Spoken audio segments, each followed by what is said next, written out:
Face à la montée des tensions communautaires dans plusieurs régions menaçant la paix sociale, l'honorable Do Simon, président du groupe parlementaire PDCRDA depuis Bongolo, dans le canton Zarabaon de la sous-préfecture de Caen, précisément à Lobicro, a lancé un appel vibrant à l'unité et à la cohésion sociale lors d'un rassemblement populaire organisé le vendredi 21 février 2025.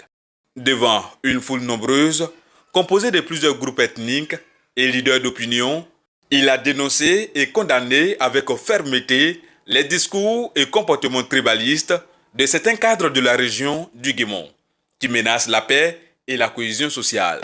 Mes chers frères de Lobicro, n'ayez pas peur. Dieu veut nous mettre en mission pour transformer ce pays. Dieu nous met en mission pour faire en sorte qu'il n'y ait pas d'obstacle. Il y a ceux qui veulent nous diviser, qui veulent qu'on se batte entre nous, qui veulent que les Baoulés se battent contre les Wabais, que les Malinqués se battent contre les Aïs. Ils veulent que les enfants qui sont venus de parents étrangers, qu'on les combatte. C'est ça le plan. Mais est-ce que c'est ce que nous voulons pour notre pays? Nous voulons la guerre à nouveau dans notre pays? Mes frères, mes soeurs, je suis venu vous dire que nous qui sommes les enfants de Dieu, Dieu nous envoie en mission pour combattre cet ennemi-là, l'ennemi de la division, l'ennemi qui veut que les enfants de ce pays se battent entre eux. Cet ennemi-là, il est là, il rentre autour de nous. Je suis venu vous dire que nous qui sommes les enfants de Dieu, nous n'avons pas peur et nous allons battre tous ceux et toutes celles qui veulent semer la division dans ce pays. Les ennemis sont nombreux. Vous voyez, en venant ici, à quoi on pense quand on vient ici? On pense à vos souffrances. On pense aux difficultés que vous avez pour évacuer vos produits.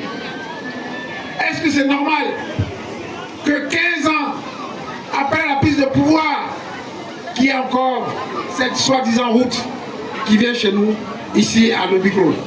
Est-ce que c'est normal? Non. Est-ce que c'est normal? Non. Ce sont les ennemis de la Côte d'Ivoire. Il y a quelqu'un ici chez nous qui est président du conseil régional, qui a pris la parole ici, là-bas à Kubli, pour dire que M. Thiam est le fils d'un étranger. Et il est le fils d'une étrangère. Est-ce qu'on peut dire que la femme, l'enfant d'une femme baoulée est un étranger? Mes frères, mes sœurs, nous avons la responsabilité de défendre les valeurs de l'amour, les valeurs de la fraternité. Personne n'a le droit d'exclure qui que ce soit dans ce pays, qu'il soit fils d'immigrés, qu'il soit petit-fils d'immigrés, à partir du moment où il est régulièrement ivoirien. Quelle que soit sa couleur, quelle que soit sa langue, il est ivoirien. Et c'est ensemble que nous allons construire ce pays. C'est ce que le président Oufoué a fait. Construire la Côte d'Ivoire ensemble dans la diversité. Moi-même qui vous parle, je suis originaire de Bangolo.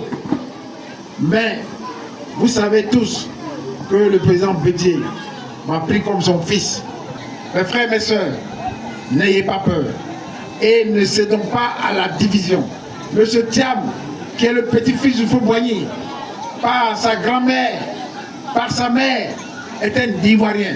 C'est un Ivoirien 100%, comme chacun d'entre nous. Et nous voulons nous mettre à son service. Nous voulons librement qu'il puisse s'exprimer dans cette Côte d'Ivoire.